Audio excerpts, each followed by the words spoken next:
సాగునీటి కోసం రైతన్న తనలాడుతున్నాడు. చేతికొచ్చిన పంట ఎండుతుండడంతో రైతులు కాంగ్రెస్ ప్రభుత్వంపై మండిపడుతున్నారు. చివరకు కాంగ్రెస్ పార్టీ నాయకులు కూడా సీఎం రేవంత్ రెడ్డి మీద ఆగ్రహం వ్యక్తం చేస్తున్నారు. సాగునీరు లేక ఎండిపోయిన పంటకు నష్టపరిహారం చెల్లించాలని కాంగ్రెస్ పార్టీ గ్రామ శాఖ ఉపాధ్యక్షుడు ఆవేదనతో సోషల్ మీడియాలో ఓ వీడియో పోస్ట్ చేశాడు. జనగామ జిల్లా గానుగు పహాడ్ గ్రామ శాఖ ఉపాధ్యక్షుడు రెడ్డబోయిన నరసయ్య ఇటీవలే తనకున్న 2.5 ఎకరాల పొలంలో బోరు వేశాడు. పుష్కలంగా నీళ్లు పడడంతో ధైర్యంగా నాటు వేశాడు. అయితే గత 15 రోజుల నుండి బోరు నుండి చుక్క నీరు రాకపోవడంతో వేసిన పంట ఎండిపోయింది.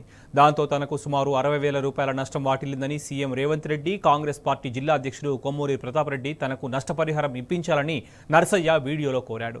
ఇప్పుడు ఆ వీడియో సోషల్ మీడియాలో వైరల్గా మారింది. కాంగ్రెస్ పార్టీ గ్రామ శాఖ ఉపాధ్యక్షుడిని సార్, నాకు 2 ఎకరాల భూమి ఉన్నది. 2 ఎకరాల భూమిలో దాదాపు 4-5 ఏళ్ళ నుంచి వెళ్ళి 32 బోర్లు వేసిన, ఒక్కటి కూడా వల్లే సార్. 32 బోర్లు ఫెయిల్ అయినాయి.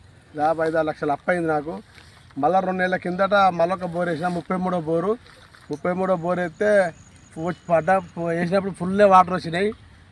మళ్ళీ ఇప్పుడు 15 రోజులు ఆగిపోయింది. మొత్తం 2 ఎకరాల భూమి వరి ఎండిపోయింది. దాదాపు 56,000 నష్టం జరిగింది సార్. ఇక్కడ దయదర్శి కొమ్మూరి ప్రతాప్ అన్న మరియు రేవంత్ అన్న నాకు సాయం చేయాలని కోరుతున్నా సార్. ఇది మొత్తం ఎండిపోయి ఇప్పుడు గ్రామశాఖ అధ్యక్షుడికి ఒక్కరి 5 గొర్రెలకు మేపుకోమని ఇచ్చేసిన.